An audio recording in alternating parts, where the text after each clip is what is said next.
श्रावण शुक्ल पक्ष की पुत्रदा एकादशी का महात्म्य। श्रावण माह शुक्ल पक्ष की पुत्रदा एकादशी का महात्म्य। युधिष्ठिर ने पूछा, मधुसूदन, श्रावण के शुक्ल पक्ष में किस नाम की एकादशी होती है? कृपया मेरे सामने उसका वर्णन कीजिए। भगवान श्री कृष्ण बोले, राजन, प्राचीन काल की बात है। द्वापर युग के प्रारंभ का समय था। महिष्मतिपुर में राजा महिजती अपने राज्य का पालन करते थे, किंतु उन्हें कोई पुत्र नहीं था, इसलिए वह राज्य उन्हें सुखदायक नहीं प्रतीत होता था। अपनी अवस्था अधिक देख राजा को बड़ी चिंता हुई। उन्होंने प्रजावर्ग में बैठकर इस प्रकार कहा, प्रजाजनों, इस जन्म से मुझ में कोई पातक नहीं हुआ है। मैंने अपने खजाने से अन्याय से कमाया हुआ धन नहीं जमा किया है।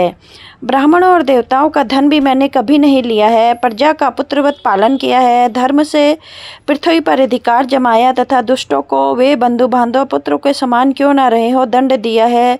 शिष्ट पुरुषों को सम्मान दिया और किसी को द्वेष का पात्र नहीं समझा। फिर क्या कारण है जो मेरे घर में आज तक पुत्र उत्पन्न नहीं हुआ है? आप लोग इसका विचार करें। राजा के ये वचन सुनकर प्रजा और पुरोहितों के साथ ब्राह्मणों ने इनके हित का विचार करके गहन वन में प्रवेश किया। राजा का कल्याण चाहने वाले वे सभी लोग इधर उधर घूमकर ऋषि सेवित आश्रमों की तलाश करने लगे। इतने में ही उन्हें मुनिश्रेष्ठ लोमेश का दर्शन हुआ। लोमेश जी धर्म के संपूर्ण शास्त्रों के विशिष्ट विद्वान, दीर्घायु और महात्मा हैं। उनका शरीर लोम से बना हुआ है। वे ब्रह्मा जी के समान तेजस्वी हैं। एक एक कल्प बीतने पर उनके शरीर का एक एक लोम विशीर्ण होता टूट कर गिरता है, इसलिए उनका नाम लोमेश हुआ। वे महामुनि तीनों कालों की बातें जानते हैं।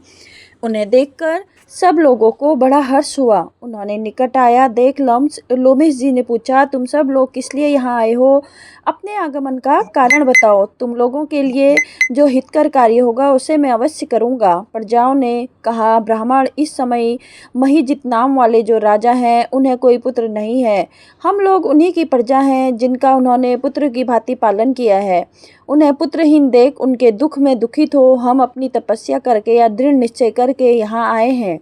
दितजनों, राजा के भाग्य से इस समय हमें आपका दर्शन मिला है। महापुरुषों के दर्शन से ही मनुष्य सब कार्य सिद्ध हो जाते हैं। मुने, अब हम उस उपाय का उपदेश दीजिए जिससे राजा को पुत्र की प्राप्ति हो। उनकी बात सुनकर महर्षि लोमेश 2 घड़ी तक ध्यानमग्न हो गए। तत्पश्चात राजा के प्राचीन जन्म का वृत्तांत जानकर उन्होंने कहा, प्रजावृंद सुनो, राजा महिजती पूर्व जन्म से मनुष्यों को चूसने वाला धनहीन वैश्य था।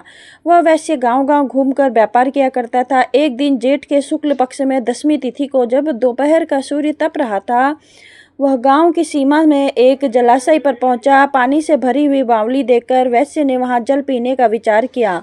इतने में वहां बछड़े के साथ एक गौ भी आ पहुंची। वह प्यास से व्याकुल और ताप से पीड़ित थी, अतः बावली में जाकर जल पीने लगी। वैश्य ने पानी पीती हुई गाय को हाहाकार दूर हटा दिया और स्वयं पानी पिया। उसी पाप कर्म के कारण राजा इस समय पुत्रहीन हुआ है। किसी जन्म के पुण्य से उन्हें अकष्टक राज्य की प्राप्ति हुई है। प्रजाओं ने कहा, मुने, पुराण में सुना जाता है कि प्रायश्चित रूप पुण्य से पाप नष्ट हो जाता है, अतः पुण्य का उपदेश कीजिए जिससे उस पाप का नाश हो जाए। लोमेश जी बोले, प्रजाजनों, श्रावण मास के शुक्ल पक्ष में जो एकादशी होती है वह पुत्रदा के नाम से विख्यात है। वह मनोवांछित फल प्रदान करने वाली है। तुम लोग उसी का व्रत करो। यह सुनकर प्रजाओं ने मुनि को नमस्कार किया और नगर में आकर विधि पूर्वक पुत्रदा एकादशी का व्रत का अनुष्ठान किया। उन्होंने विधि पूर्वक जागरण भी किया और उसका निर्मल पुण्य राजा को दे दिया। तत्पश्चात रानी गर्भ धारण किया और प्रसव का समय आने पर बलवान पुत्र को जन्म दिया। इसका महात्म्य सुनकर मनुष्य पाप से मुक्त हो जाता है तथा इस लोक में सुख पाकर परलोक में भी स्वर्ग की प्राप्ति करता है।